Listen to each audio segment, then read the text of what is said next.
I knew one of these nights, it's like somebody gonna throw a banana at me one of these nights, niggas. Because that's how it starts, with the name calling.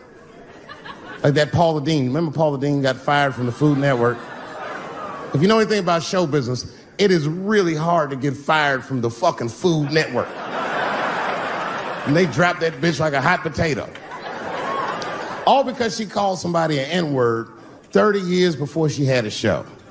I don't know who she said it to, but whoever it was just looking at her like, I'm gonna get you for this bitch. That shit came back 30 years later like a Bill Cosby rape and sunk a battleship.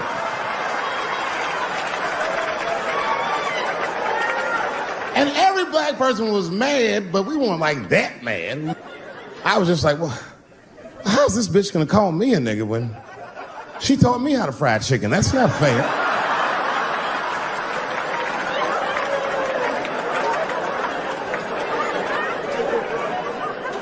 I think Donald Sterling shit was more serious. Remember Donald Sterling? He used to own the Clippers, and then he got caught on a secretly recorded tape saying some very unsavory things about African Americans. And there's a lesson in that for all of us. The lesson is, if you are old and white and racist in this great country, whatever you do, don't tell your black girlfriend about that shit, because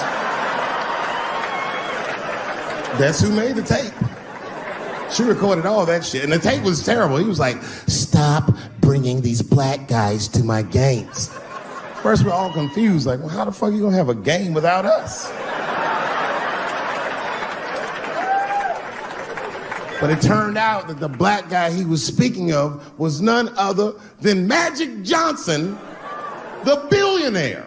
Unbelievable. Never even mentioned the fact that he had AIDS, which is... This guy must be really racist if AIDS is the footnote. Well, you gotta be careful, baby. He got the old Ebola.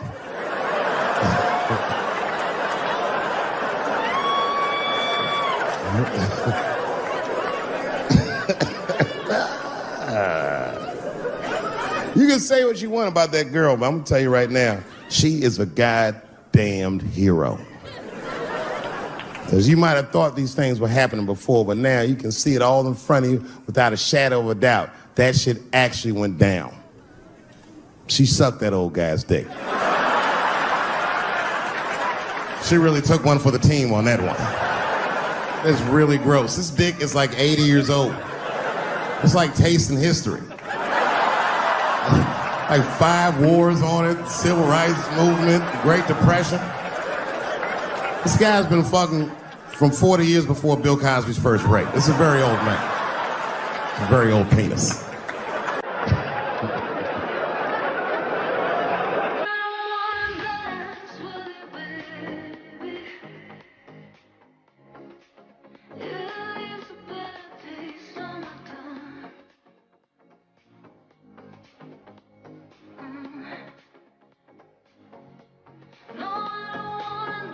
But all that shit is still, it's just name calling. Like, name calling does not break the modern black man. That's not gonna do the trick. I don't give a fuck about that. Like, if I went to Kentucky Fried Chicken, Ku Klux Klan hood on top of their head, what do you think I'm gonna do in this day and age? Run out Kentucky Fried Chicken? Not if I'm hungry. I'll go straight to the front. Hey man, let me get a 2-piece. I don't give a fuck what he says. You want a biscuit with that, nigger? I thought it came with a biscuit. What's all this attitude? I want a 2-piece. Chop, chop. You know what it is. But I'm not going to be mad. Why would I be mad? He's the one that's got to work at Kentucky Fried Chicken, not me.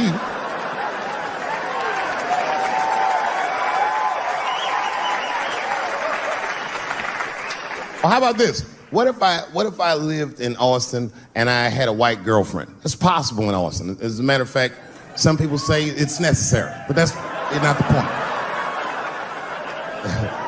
And me and my white girlfriend at home one night and we're just doing what lovers do. Maybe she's butt naked and she's down on one knee, giving me a hand job. I love a good hand job.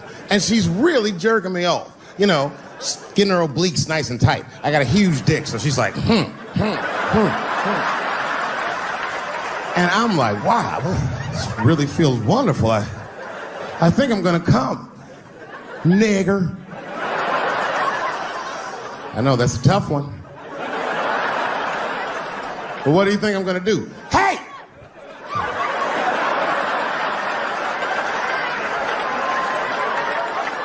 That's no time for integrity, ladies and gentlemen. I'm busting that nut in her face.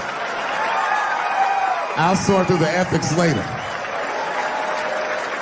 But I'm what they call a man of his word. If I say I'm coming, oh, I'm coming. I don't give a fuck what happens. God forbid somebody could shoot me. If I say I'm coming, it's still like, oh.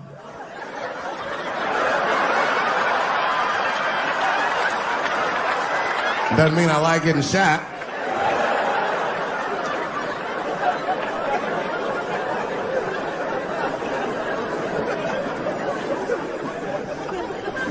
Boy.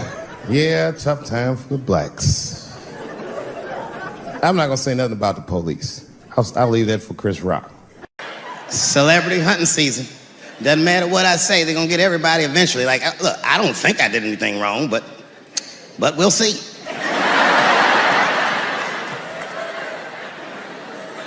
They even got poor Kevin Hart. Can you imagine such a thing? Kevin Hart, let me tell you something. It was Kevin Hart's dream to host the Oscars. That's what he told me. And I remember when he told me, because I was thinking to myself, well, that's an awfully strange dream for an African American. Kind of nigga dreams of hosting the Oscars. Kevin did, that's who. And he did it. Against all the odds, Kevin became the most famous comedian this world has ever seen, and he got the job that only one black man before him had had. He was gonna host the 80th Oscars. And I don't know what you know about Kevin, but I know Kevin Hart is damn near perfect. As close to perfect as anybody I've ever seen. In fact, Kevin is precisely 4 tweets shy of being perfect. 10 years ago, Kevin had made some very homophobic comments. And I'm not gonna repeat what he said, because this is Atlanta.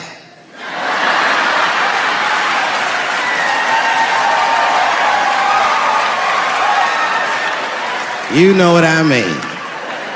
I'm sure there's a lot of gay men here tonight with their wives.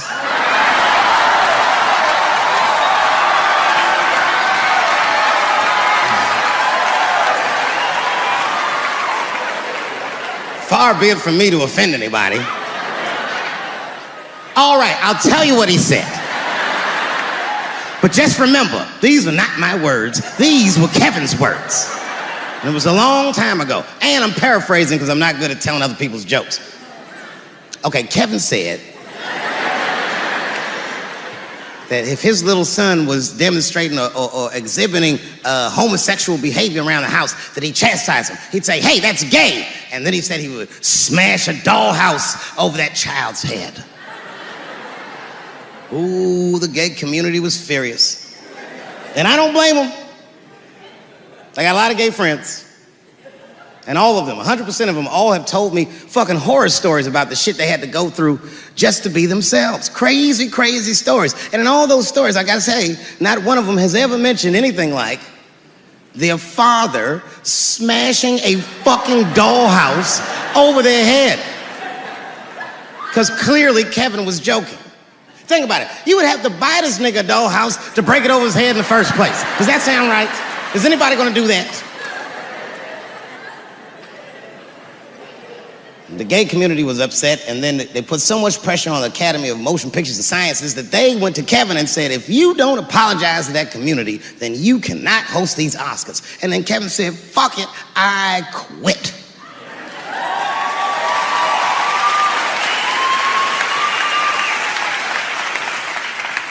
And then he went on every talk show in America and apologized for 6 weeks.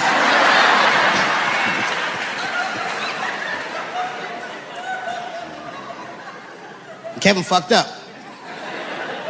I understand the mistake he made because I've made the same mistake early in my career. This is many years ago, 15 years ago. It's when I was doing Chappelle show. There's a, thank you.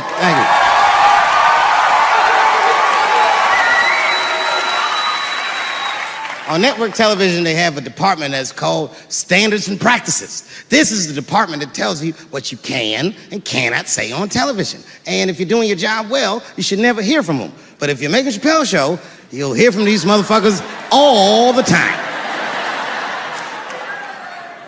And remember, this is 15 years ago. I made a mistake. I didn't even know I had done anything wrong. I had written a sketch that had the word faggot in it.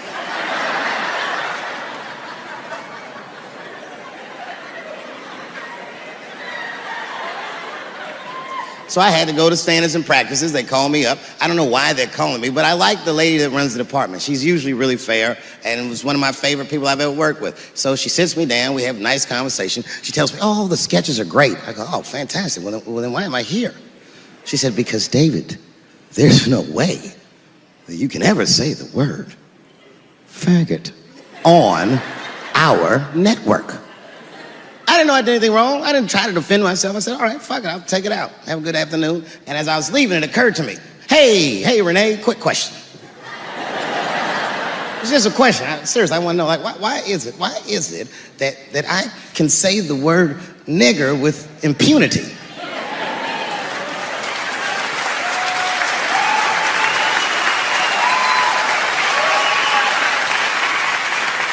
But I can't say the word faggot. And she said, because, David, you are not gay. I said, well, Renee, I'm not a nigger either.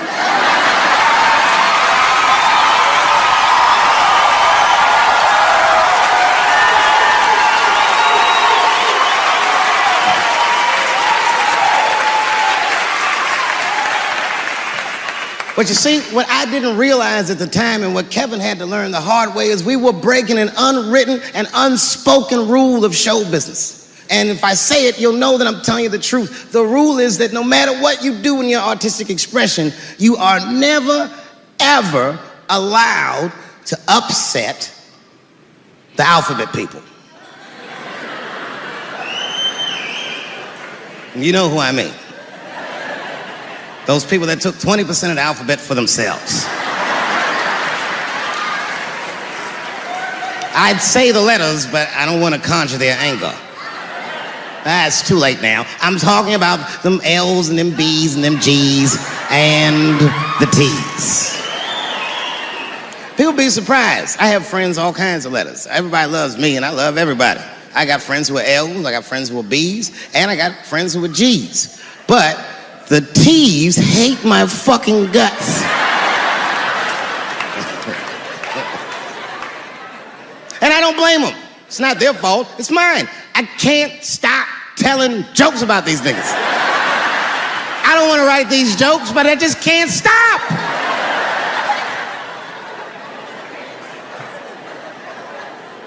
You know, you hear all those letters together all the time, LBGT, LBGT, and you think it's just one big movement. It's not.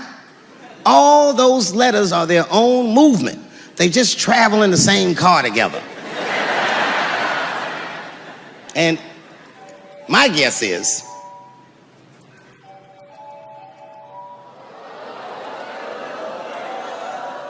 what is this, high school? This nigga probably got a babysitter or something. Go on and answer your phone, nigga. Just get that shit out of here. I'm in the middle of something important.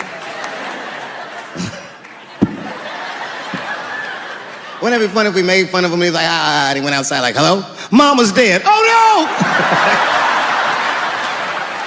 no! Mama's dead.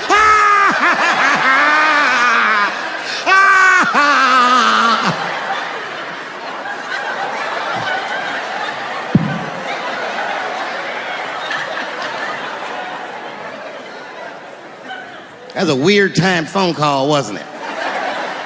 It's like his phone is gay.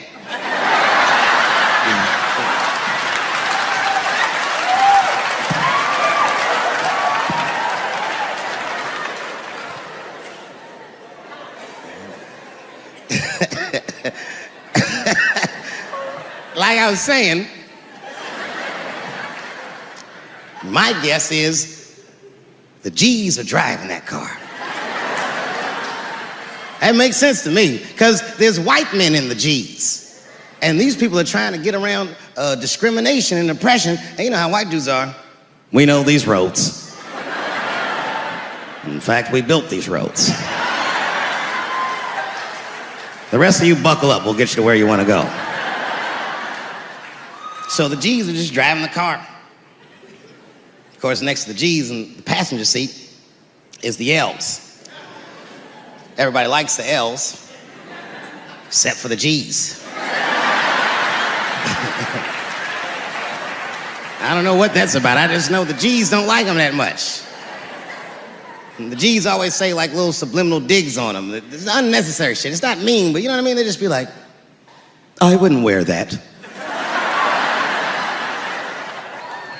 The only thing that breaks the tension between the L's and the G's are the B's in the back seat. That's right, there you go. Everybody scream out when you hear your letter.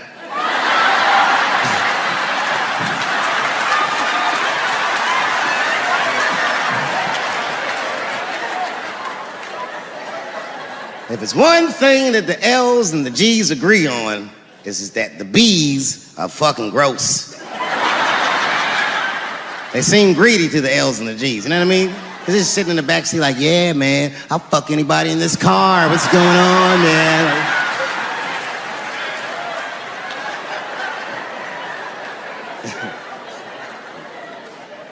And sitting next to the B's, all the way in the backseat by themselves, looking out the window.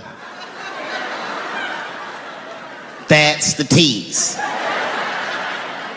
Everybody in the car respects the T's, but everyone also resents the T's. It's not the T's' fault, but everyone in the car just feels like the T's are making the trip take longer.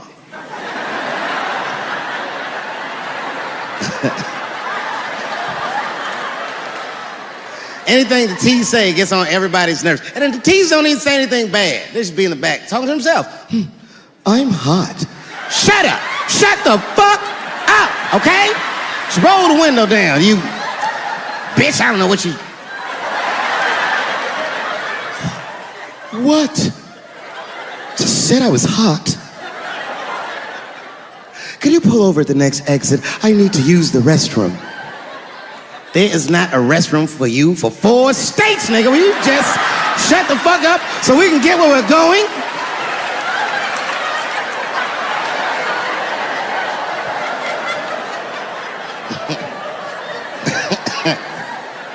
And just when that car can't get any more tense, the Q's are a hitchhiker that they pick up on the road. Some white dude in booty shorts is walking down the freeway.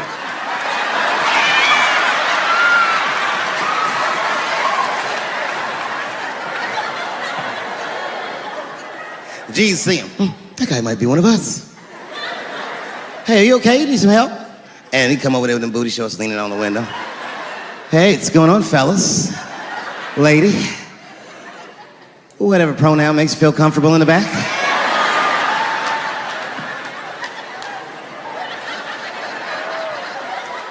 Yeah, I don't really know where I'm going. I don't know if I'm gay or I'm straight or whatever.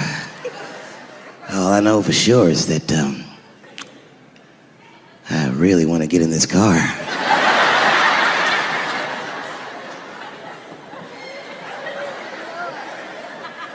And they make him get in and sit in between the B's and the T's. I feel bad for T's, but they're so confusing. And it's not all my fault. I feel like they need to take some responsibility for my jokes. Because I didn't come up with this idea on my own. This idea that a person can be born in the wrong body. But they have to admit, that's a fucking hilarious predicament. It's really fucking funny. If it happened to me, you'd laugh, wouldn't you? That wouldn't be funny if it happened to me? I think it would be. What if it did? What if I was Chinese, but born in this nigga body? That's not funny. And for the rest of my life, I had to go around making that face. Hey everybody, I'm Chinese! And everyone get mad. Stop making that face, that's offensive. What? This is how I feel inside.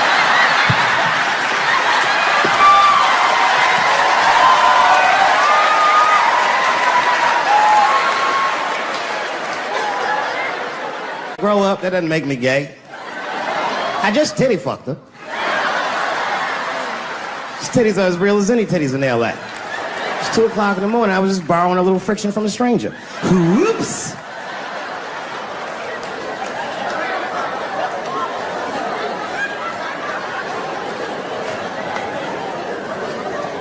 It's the madness of youth. It's the types of mistakes that a man makes when he's young. I wouldn't even know that it's necessarily a mistake. It was a wild night out. But I don't do it like that anymore. I'm old. I'm 44 now. Right. It's the first time in my life I've ever started to physically feel my age. It's tough, man.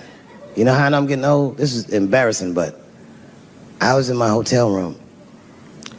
I'm not gonna lie, I was jerking off, and I was really sweating it out. And this is when I knew I was old. I just gave up in the middle, nothing even happened.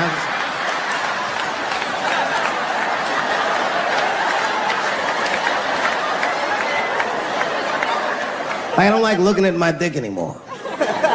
My dick looks distinguished. It's old, an old looking dick. It's got salt and pepper hair all around it. My dick looks like Morgan Freeman in the 90s. Without the dots. My dick narrates. Dave pulled me out and started jerking me around and jerking me around. But not with the same vigor as when he was young. He and I both knew nothing was coming out.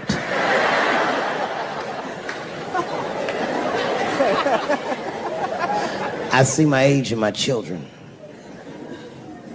I came home from the road. This is not long ago. I've been gone for, if you can picture, I was gone for weeks and weeks. And when I came back, nobody was home. Now, one person in my family thought that maybe I'd like to see them when I got back. They knew when I was coming back, but they just weren't home. And that shit was a wake-up call. You know, when my kids were little, and the tour bus would pull up to the house, these motherfuckers would spill out. Dad is home, hooray! And they'd hug me and kiss me, and then as the years went on, they'd get less interested. Hey, everybody, look, it's Mr. Promises back from the road.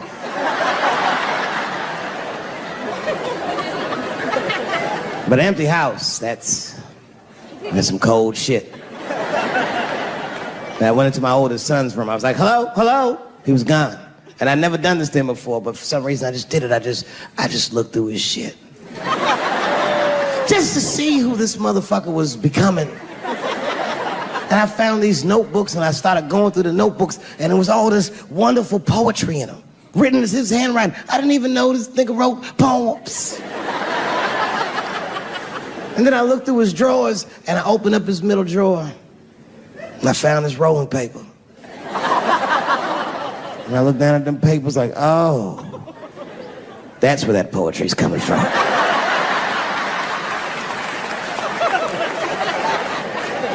And that shit broke my heart. I mean, I smoke weed, but I mourned my son's innocence. And I cried a little bit. And I took his papers upstairs to my room. Rolled some weed that I'd hid from the family. And I got really high. And then I got paranoid. So I put his papers back how I found them. So he wouldn't know what I was up to. This nigga won't even know that happened until he sees the special. Yeah, nigga, I found your papers.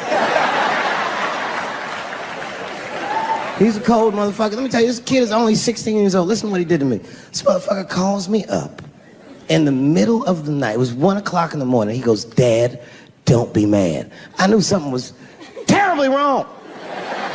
I said, what's going on? He said, listen, I'm fine. And don't forget, you told me to do this. I'm at a party, and my designated driver had too much to drink. And me and my friends need you to come pick us up. I said, Jesus Christ, it's 1 o'clock in the morning, nigga. I am shit-faced.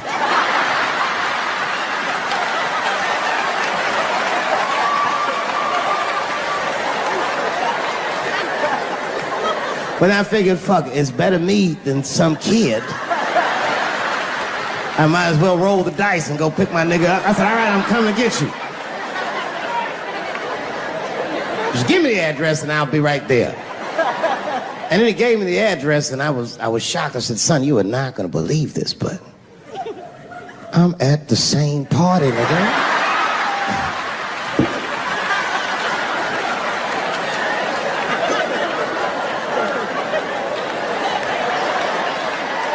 They grow up fast, don't they?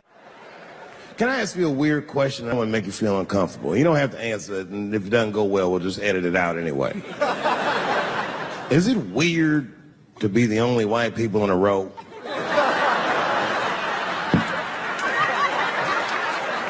Is it weird? I mean, you can be honest. Does it feel strange? Are you worried at all? Give me your money, motherfucker. I'm just fucking around. This guy got ice in his veins. He didn't even buckle. You know, like many black men my age, the first time I voted was 8 years ago. Right. I saw Obama on TV and said, oh, I'm voting for this nigga. I remember the day I voted for Obama. I voted in Ohio, and my vote matters in Ohio. Ohio is a battleground state. But when I pulled up to the polls, all the soldiers were in line. There were so many black people in that goddamn line. I didn't even know it was the polls. I thought it was a check cashing place.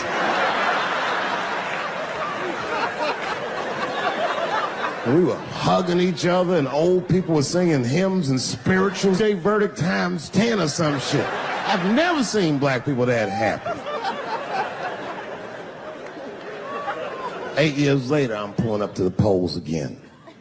This time I'm driving a brand new Porsche because the Obama years were very good to me.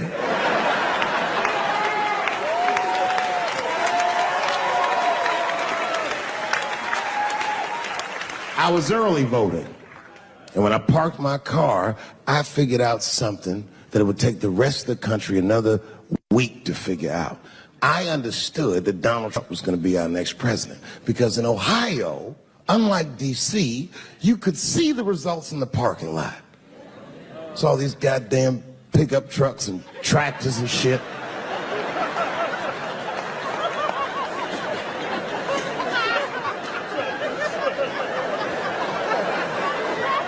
And then I walked up and I saw a long, long line of dusty white people.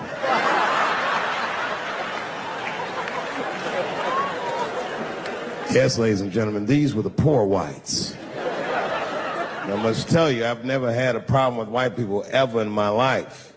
But full disclosure, we've gotten a lot of trouble out of them. And I've never seen so many of them up close. I looked them right in their coal-smeared faces. And to my surprise, you know what I didn't see? I didn't see one deplorable face in that group. I saw some angry faces and some determined faces, but they felt like decent folk. No, they did. In fact, I'm not even lying, and I didn't sound fucked up, but I felt sorry for them. I know the game now. I know that rich white people call poor white people trash. And the only reason I know that is because I made so much money last year, the rich whites told me they say it at a cocktail party.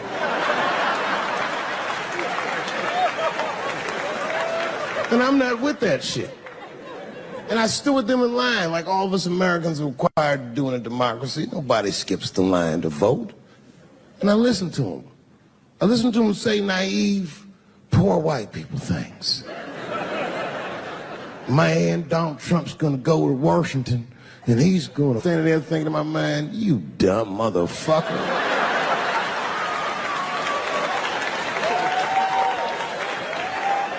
You are poor. He's fighting for me.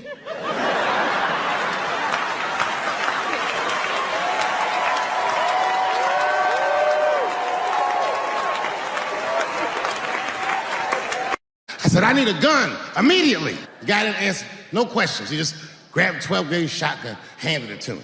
I'd never even held a gun before. I'm not a dummy. I'm like, well, I need some bullets too. And the guy reached under the counter, put 2 box shells on the counter. He said, all right, buddy, which box do you want? I didn't know. One box had pictures of some ducks on it. The other box had a picture of some deer. I said, well, what's that box with them ducks? He said, oh, that there's birdshot. And then he goes just like this, I'm not exaggerating, he goes, that won't kill a man. He said, it'll just pepper him up nicely. I said, what the fuck? Pepper? I said, well, what's that box with the deer on it? He goes, oh, that there's buckshot. That'll put a hole in the goddamn truck if you wanted to. So which box do you want? And he picked the one with the deer up and shook it. I thought he was trying to trick me. I was like, do you have a box with a picture of a white dude trespassing on it? Because it's exactly the strength I'm looking for. The fuck am I getting my kids vaccinated for an old-ass disease like measles? This is ridiculous. You might as well give them a diarrhea shot if you're so worried. Diarrhea has a bigger body count than the measles do. You know, diarrhea is funny today, but 100 years ago, if your ass had diarrhea, you were a goner. There was like a 0 chance of survival. You get that first squirt, uh-oh. Better start getting my affairs in order. But I don't have much time. It's diarrhea, it's very serious. You just watch your buddy slowly die in a pool of his own shit. I give up diarrhea. Too strong. Nowadays, your buddy just be like, oh, we got diarrhea, just eat a banana, nigga, drink some water, let's get to the club. Still make last call. Because if these women were serious, you know what they would have done? They all would have fired their agents. And they would have went to the mailroom of one of these big agencies and found a woman that was busting her hump in there and said, if you want to talk to us, then you have to talk to her. And if they did that, then she would be big, and they would be big, and nobody would get fed to Harvey Weinstein. But did they do that? No. Was that their idea? No. Surprisingly, it was mine. And what I think the feminist movement needs to be very successful is a male leader. I'll do it. I will. I will lead you women to the promised land. I will make sure you get equal pay for equal work. I will make sure that nobody harasses you or fucks with you on the job. I will protect all of your interests and all that I ask for in return. Was that you suck my dick?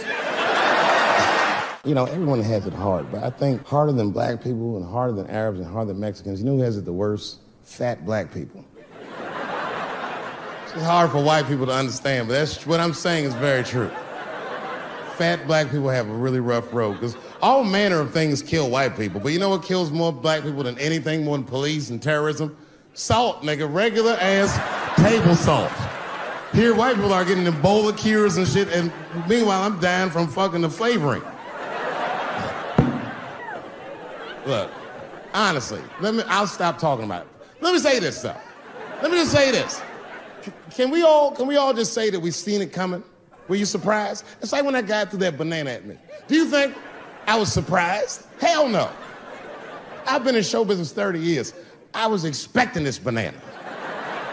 I knew one of these nights, it's like somebody gonna throw a banana at me one of these nights, niggas. I'm just being real. It's fucked up, man. It's a tough time for the blacks. I love you too. And then here comes the banana peel. I'm waiting on it in a second. You know, that's how it starts. I saw in the paper today that the guy that threw the banana at me got arrested again because he threw a banana at another motherfucker in a bar in Santa Fe. Look it up online after the show. He actually did that. And that guy was black too. I'm just saying. And you know what a guy said he did it at night? He said, I did it because Dave Chappelle is racist. So, nigga, that's not the best way to handle that if I am racist. What if Martin Luther King just went around throwing tuna casserole on white people? Would that work? Huh? I seen your girl bubbling. She's drunk as hell, buddy. Listen, sir, I don't know what she's saying, but just take my advice. Get some water in her, or you're gonna have some dry pussy when you get home. I remember I was at this bar one time. This is that kind of bar it is. I was in there one time, I was fucked up, and I turned around to everybody in the bar, I go, hey, everybody, I'm gonna buy everyone in the bar around the drinks. And all the motherfuckers like, hoorah! And the bartender knew I was drunk, so she pulled me aside. Miss Chappelle, are you sure about that? That's going to be $16. Guess who was in the bar? I thought I was seeing things. I looked across the room, and I saw the trans bitch from the picture. I said, what is a trans person doing in a place like this? This is very dangerous behavior. And she was with two big, buff, gay black dudes. I didn't know these dudes, but I know they was gay. They had a dick in their mouth. They wouldn't look any gayer than they did just sitting there. They had 1980s gay face. You know what that is? Remember in the 80s when gay people look surprised all the time? You think like Caitlyn Jenner's a bad person. I'm not mad at her for doing it. Not even mad at Sports Illustrated. If I'm mad at somebody, I'm probably just mad at myself. You understand? Because deep down, I know that I am not strong enough to not look at those pictures. And I don't think I'm ready to see what she's trying to show me. So Caitlyn, goddamn it, if you go through with this thing, bitch, you better go hard or go home. I want you to go all the way. Hustler style. Do you know what hustler style means, miss? That means spread the lips.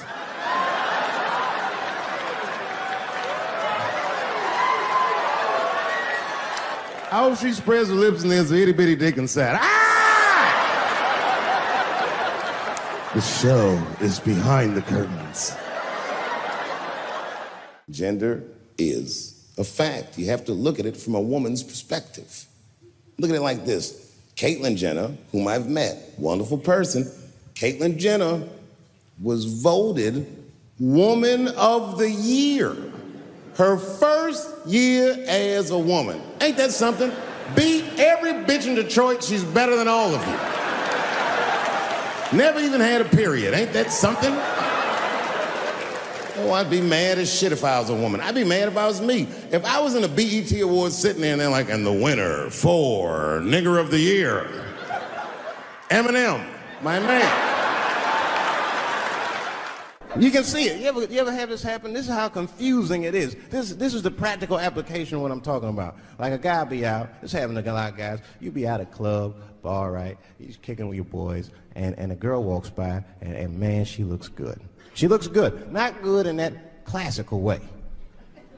I mean, you know, I'm talking good like she got half her ass hanging out her skirt. Her titties are all mashed together, popping out the top of her turtleneck and shit.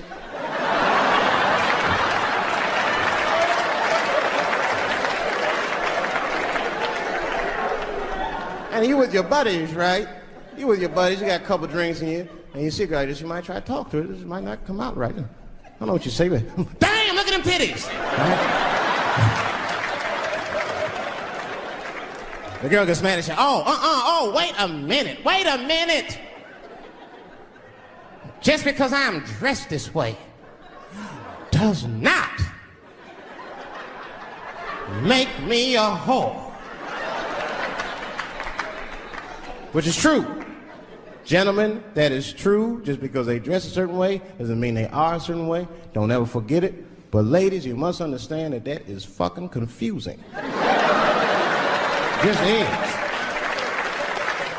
Now that would be like me, Dave Chappelle the comedian, walking around the streets in a cop uniform. Somebody might run up on me. Oh, thank God. Officer, help us. Come on, they're over here. Help us. I'm like, oh. Just because I'm dressed this way does not make me a police officer. You understand what I'm saying? It's like, all right, lady, fine. You are not a whore. But you are wearing a whore's uniform, I'll tell you that shit right now. I know it's fucked up, but I'll tell you the truth. You know, everything's funny. Everything's funny till it happens to you. 3 months, a mere 3 months after that terrible attack that Chris Rock endured, I was on stage at the Hollywood Bowl, and a lunatic jumped out of the crowd and attacked me. Now, I gotta tell you, if it happens to you, you don't even know what the fuck is happening. It was like slow motion. I just looked over. I don't know this nigga. And I just looked and said, oh my God, I'm being attacked. And this motherfucker was ragged. He jumped at me. He was like, ah! I'm old, but I'm fast. I caught this motherfucker's head with my hand and pulled his hoodie over his eyes. I can still feel his head in my hand. It was spongy. He had been growing dreadlocks. Not the beautiful dreads that Rastafarians grow. These were accidental LA homeless dreads. This shit had leaves and sticks and bottle caps and shit in it. Some kind of grease. I was like, ugh, like this. And then I fell down. And he knocked me all the way on the ground. And I was like, man, this is a bad situation. I'm like, I don't know if I'm gonna die or what's gonna happen.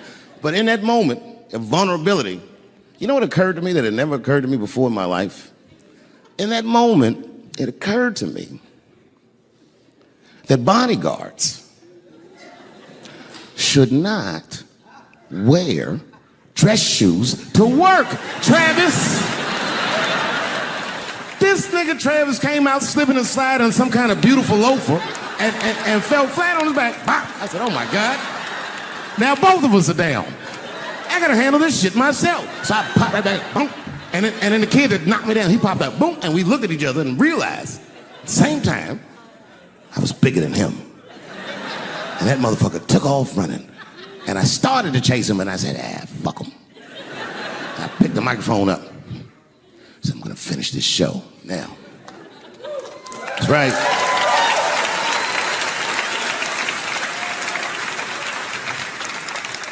For 3 months before that, I'd been making fun of Chris Rock.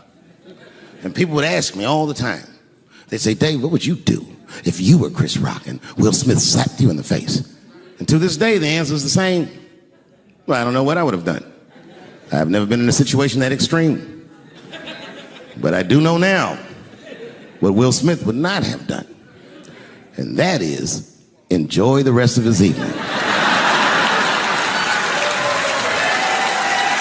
Man, listen. We gave that kid a good while. We was whooping his ass. Not we, I mean, I was on stage trying to think of a joke to tell, but they was beating this nigga up right behind me. Everybody could see it. Everybody could see it. And I'm sitting up there trying to think of what to say. And I'm tongue-tied. Me, of all people, can't think of anything to say. Look at my karma. Just that moment. Of all the people in the world, Chris Rock walks from backstage, walks up to me in front of 20,000 people, grabs the mic out of my hands and looks at the crowd and goes, was that Will Smith? Man, motherfuckers fell out of their chairs laughing. I was standing there looking stupid. I was fucking furious because I'm thinking in my mind, nigga, this is my attack. You got attacked 3 months ago. Now you have jokes. So I snatched the mic back from Chris and tried to get one off, but my shit did not go good at all. I didn't know what to say. I was just like, it was a trans man. And the crowd was like, boo. This is LA, we like trans people, boo. I know, I felt so bad. I felt so bad. But I know why he did it. You'd have to be there to understand, but man, when that guy tackled me, it was like it's like a movie or something. You gotta picture this. Picture a famous person you like. Every famous person you could imagine was at that show. It was like the biggest night that Hollywood had ever seen. And when that guy tackled me, he cleared the bleachers. I had to watch the tape afterwards to know this happened, but as soon as he tackled me, Jamie Foxx was the first motherfucker that jumped out of the crowd. He was wearing a white cowboy hat like he knew this shit was gonna happen to him. Never seen this nigga in a cowboy hat before. And Jamie started chasing that motherfucker around like any given Sunday. And that kid was fast as shit, was juking and shaking, and he broke Jamie's ankles, and he just kept running. And then Jon Stewart from The Daily Show ran from backstage and jumped at this motherfucker like Super Jew. He was like, ah! And the kid seen John coming, so he jumped back, and John went flying that way. And this kid was fast, and then he turned around. He sees the emergency exit. He starts running for the emergency exit. Just before he got to the door, motherfucking Puff Daddy from Bad Boy Records jumped in front of the door. That nigga was like,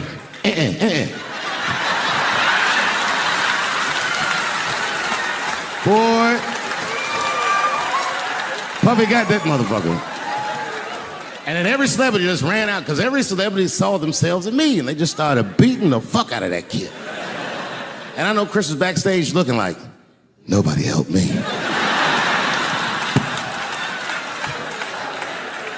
Everybody hates Chris.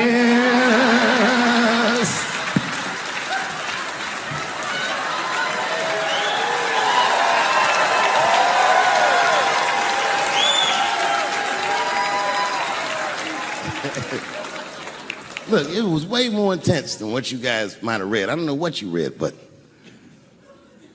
the kid, while we was beating on him, reached in his waistband, pulled out a .22 caliber pistol. That shit was mayhem. Everybody started screaming, oh my God, he's got a gun, he's got a gun. And then I got scared. I was in the back, but I was scared because I knew that everybody that was with me was armed. Yes, if they had shot and killed this kid on stage at the Hollywood Bowl, like I pay you to do, Travis.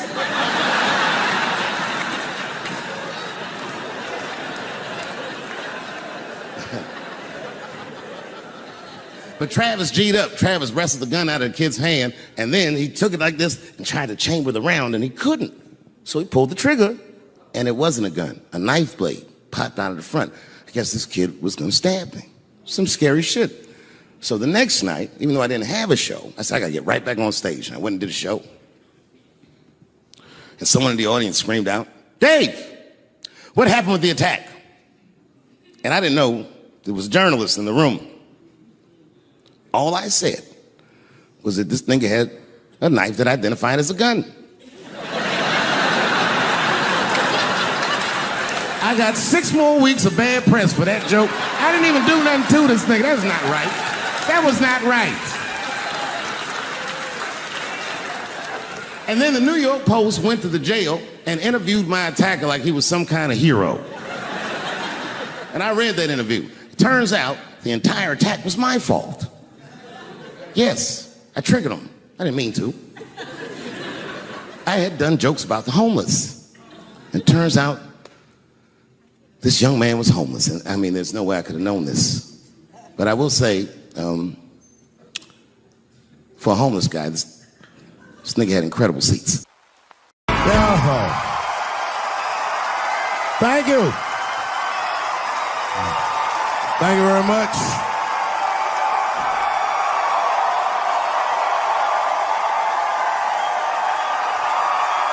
Thank you. What's going on? Good to see everybody out here tonight. Thank you. Hey, have a seat. Everybody be comfortable and relax. Oh my gosh, good to be back in Austin, Texas. It's good to know that plaid is back in. Most of the dudes I meet around these parts are dressed like a dyke in New York, so I'm glad to see that.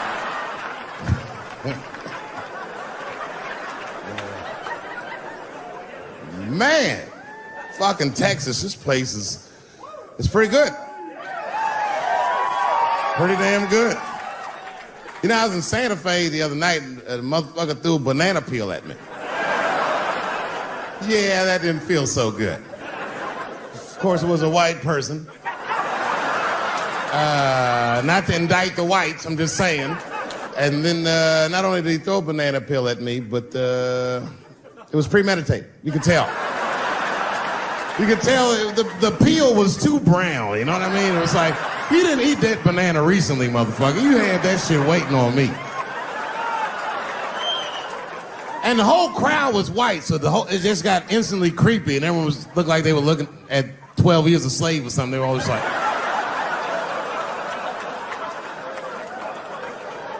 who the fuck does that?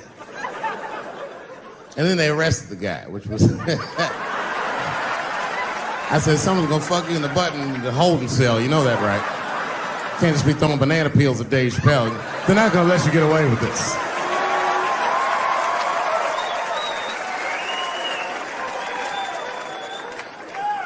And the press called me up like, do you have a statement? A statement? For a fucking banana peel? No, I don't have anything to say. This guy was like fucking famous for throwing a banana peel at me. 20 years from now, he's gonna be tucking his kids in the bed and the kid gonna be like, Daddy, tell him about the day that you threw that banana peel at that nigger in Santa Fe. Boy, I'll tell you what, that black motherfucker. Saw his name up on the marquee about a week before. I said, man, if I could just get close enough to meet him. Throw a banana on that nigger and show him how. Fucking banana gate. I didn't even want to press charges. You know, this has happened to me before. No, sir, it's not a banana. I live in Ohio, right? So this like a few winters ago. Oh, I didn't know you would ever clap for that. Well, all right. That's the first time that shit's ever happened. Ohio! Anyway, I live amongst the whites. Small town in Ohio. And it was wintertime, and it had snowed recently, so there were huge snowdrifts on the street. I was walking with my sister. Now, my sister was dressed in all Muslim garb, as were her children. And I was dressed as Dave Chappelle. And we were walking and just talking about something, and a car sped around the corner, and the window came down, and somebody threw a snowball and hit me right in my shoulder. I didn't know what was going on. Why was this happening? Because I'm black, because she's Muslim, because I'm Dave Chappelle. I couldn't tell. But again, I knew it was premeditated. Because who the fuck has a snowball in a warm car? Way through, lady, because he went around the corner and got stopped at the red light. He was caught in the traffic. So then I ran out into the street and I just tapped on his window. Hey, my man, can I just talk to you guys for a second? Come on out for a second. I just want to talk to you. There's 4 young white dudes in the car. They're like, just chill, bro. I said, relax. I just want to talk. Now, this is an old black trick. Really, I didn't want to talk. I was going to fuck them up. So, if you're ever caught in traffic and a black guy starts saying he just want to talk to you, don't open the door, nigga. And even if he's me, smiling at you. And they were like, chill, bro, just chill. And then the one guy in the back seat, I don't know what, he was just cockier than his friends. He was like, fuck it, man. I'll get out the car. And I started yanking on his door. Let me help you, motherfucker. Let me just help you out. And I didn't notice his window was down. And he threw a snowball and shit hit me right in my chest. Pow. He said, fuck you, you fucking nigger. And then the light turned green and they sped off. And I smiled from ear to ear. I looked at my sister and she said, I got the plates. And I was happy as shit because throwing a snowball at a motherfucker is a misdemeanor assault. But if you call him a nigga, and me and my sister start dancing, we gonna send this motherfucker to jail. Now, I didn't notice it, but while I was yelling at him, a crowd of all white people had formed because it was an all-white town. And I was like, uh-oh, I thought I was gonna get jumped. And one of them white guys stepped out and was like, I didn't like that at all. This is not what this town represents. I don't want this goddamn stuff in my vicinity. And another white guy was like, yeah, I didn't like it either.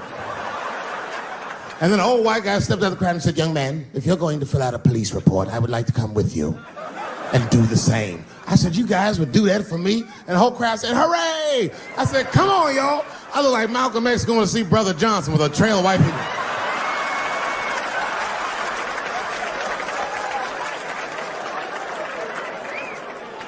Unreal.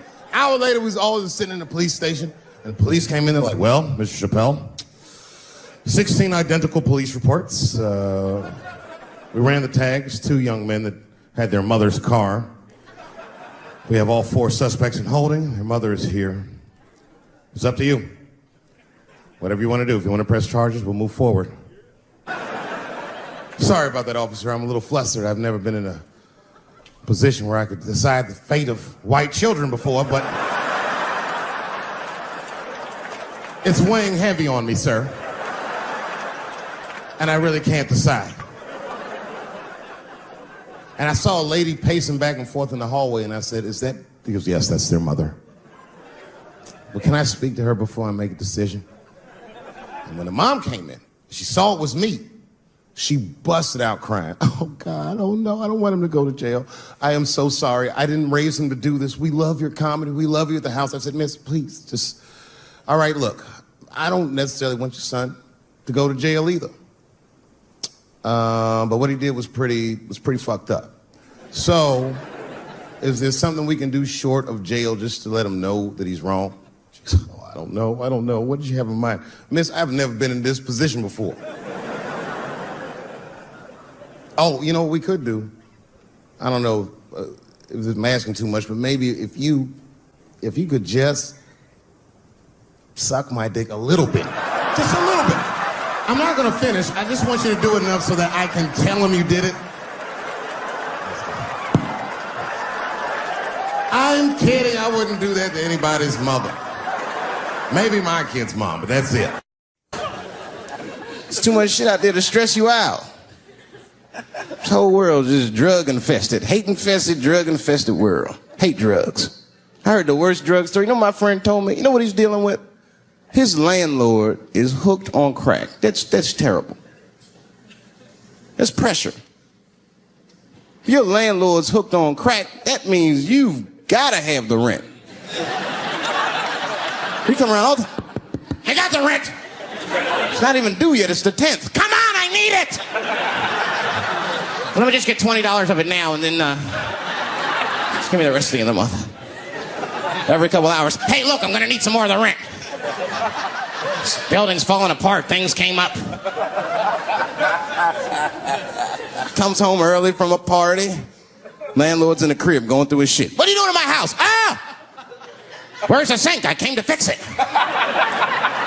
It's in the kitchen. I thought it was in the drawer. I'll fix it tomorrow when I come for the rent.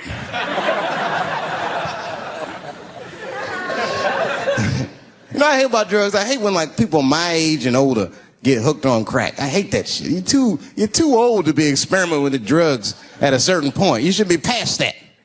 You ain't doing it by a certain point. You just miss it. Drugs are really for old people anyway. You 75, you've earned the right. Shit, if I was 75, I'd do coke, heroin, everything. I wouldn't give a fuck. I'd be walking down the street, they'd be like, boy, that old man is tripping.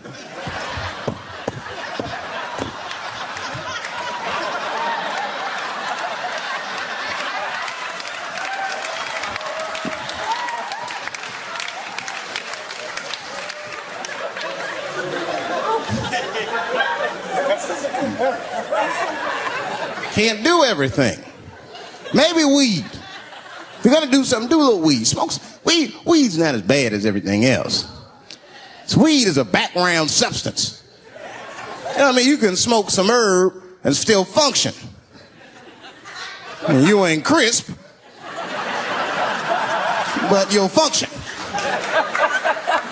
Nothing higher than weed, though. I made that mistake one time. I was at a party, some guy gave me some shit. He's like, here, man, take this. It's fucking mushrooms. I took it, I forgot all about it, you know. Then a couple days later, I found that shit in my pocket. I'm thinking, why not? Because I'm thinking it's like weed, some background shit. I planned my whole day out like it was weed. I'll chew this shit up, then I'll go to the barber shop, get my hair cut, and then I'll see a movie.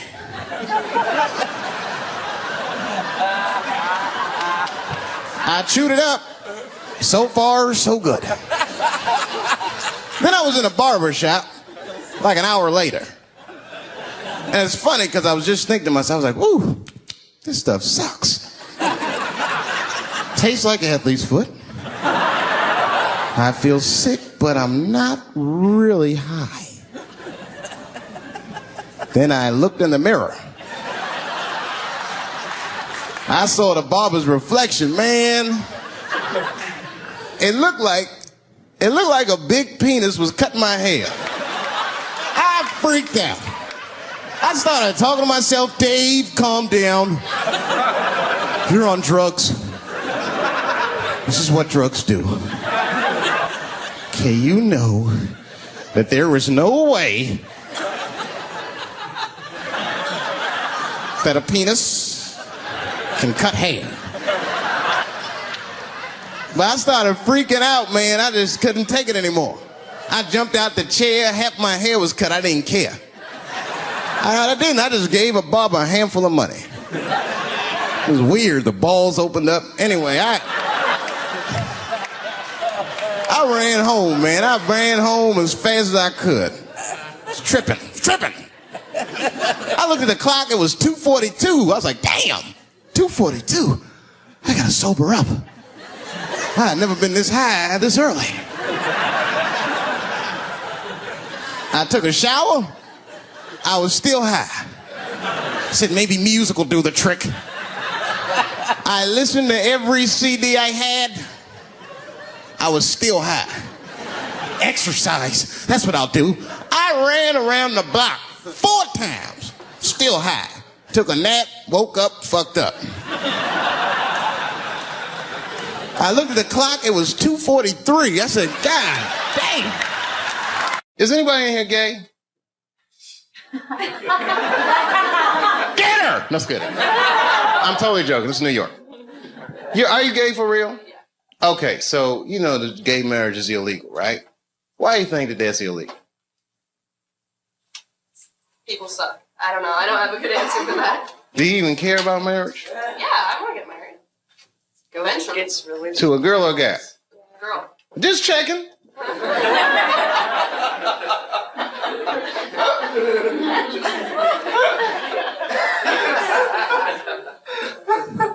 Why do you think it's illegal?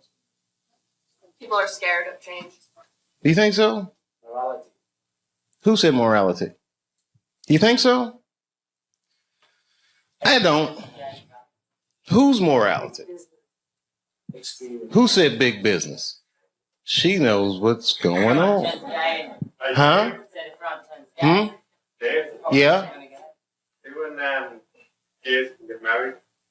They're going to wake up to the reality of problems of marriage just like everybody else. And that's all good and well. You see, here's the thing. No matter what your morality is, it's still a secular society. So even if gay marriage is against my own personal beliefs, I can't necessarily believe a government that would say we don't want to do that for moral purposes. Not while you fucking bombing Iraq like that, or sending motherfuckers to Afghanistan like that. I mean, you can't be hitting me with all this dubious ass morality. They say morality because that's what their constituents need to hear. And because they think that's what their constituents want to hear. But honestly, Bill Clinton said 90% of the shit that people talk about has nothing to do with what the actual job of the president is about. You think the president be sitting around, what time is it, 10 o'clock? Oh, we got that gay meeting. Hey, guys, what are we going to do about that? I mean, they don't give a fuck about it. No, who actually is going to give a fuck? Big business. And I have a whole belief system about that you just don't want to know about.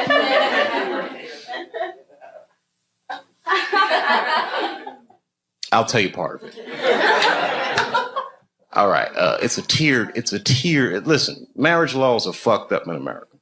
I don't think that the government should have that much say in actually how people devise a marriage, because a marriage, right, devoid of any kind of religious belief or emotion like love is a business contract, period and simple.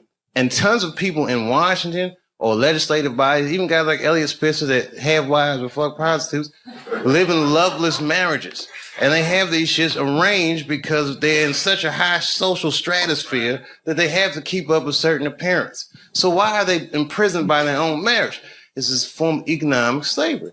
And if you look at the way this shit happens, corporations were made legal in the United States by the 14th Amendment, right? Or 15th Amendment, which freed the slaves. And then under those rights, people said, we want the same rights as those motherfuckers as collective individuals, right? And if you're a collective individual and two collective individuals want to do business with one another, one's masculine, one is feminine, so they define a marriage institution between man and woman. But what if corporations is gay? I'm just saying. What if Aunt Jemima doesn't want to be with Uncle Ben? What if Aunt Jemima wants to do business with Sarah Lee? Well, wait a minute. What if Uncle Ben wants to do business with Mr. Clean? That's all I'm saying.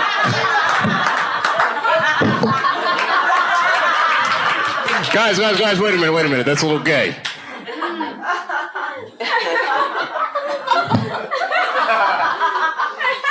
I'm sorry, I thought that was funny. What if Aunt Jemima? I don't think that's what Mr. Clean was. Uncle Ben wouldn't do. Maybe I should have picked different companies. I put myself in a bad position.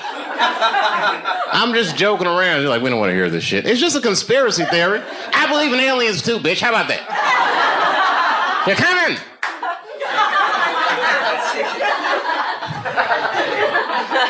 Gay aliens, they're here.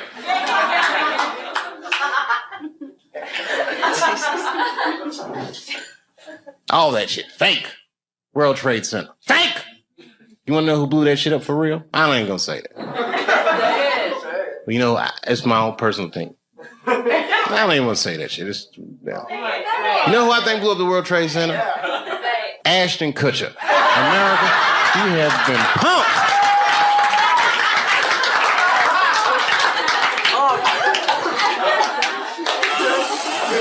Fake.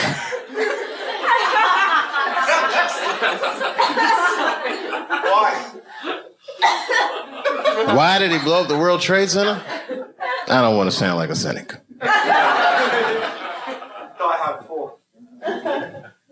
Shit was crazy. I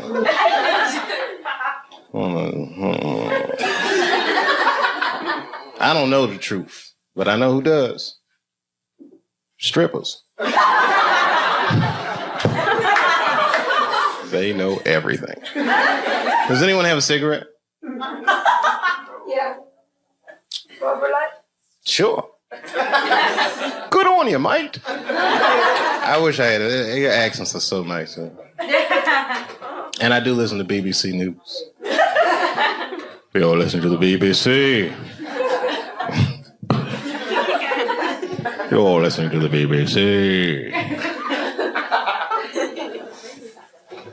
That's what they say all the time. GMT. Oh, every time you say what time it is, it goes GMT. What does that mean? Whose mountain? Greenwich. Oh. It's the center. Oh, okay. Meantime. Greenwich Mean Time. Is that where the phrase mean time comes from? Yeah, baby. Wow, you can tell that your country conquered a lot of shit, man. Greenwich Mean Time. I learn shit every day.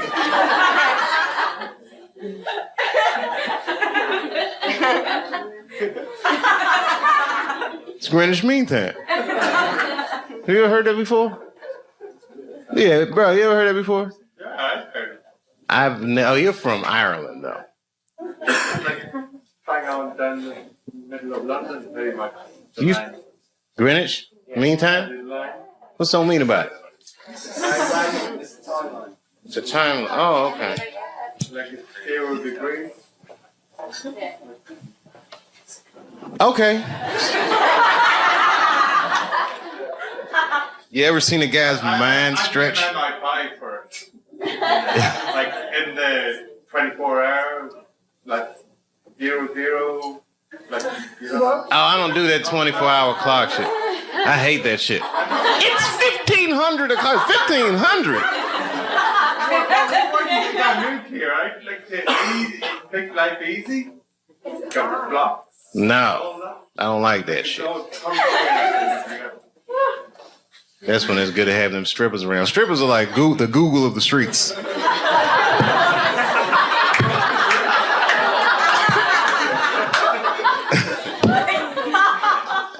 Never seen somebody answer so many questions without a crystal ball.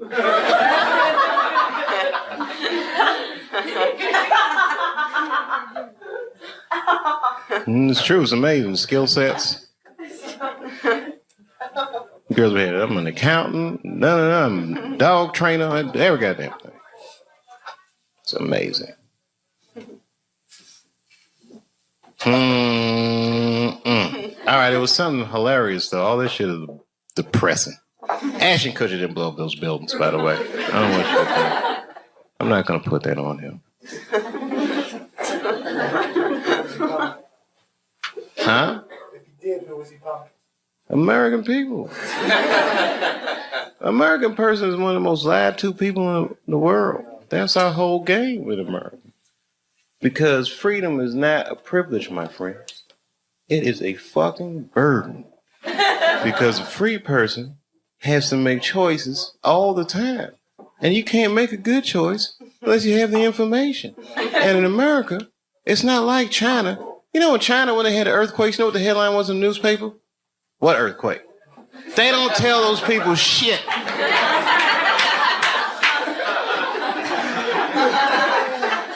In America, they'll tell you every goddamn thing. And then they don't prioritize the information. You gotta figure all that shit out for yourself. That's right.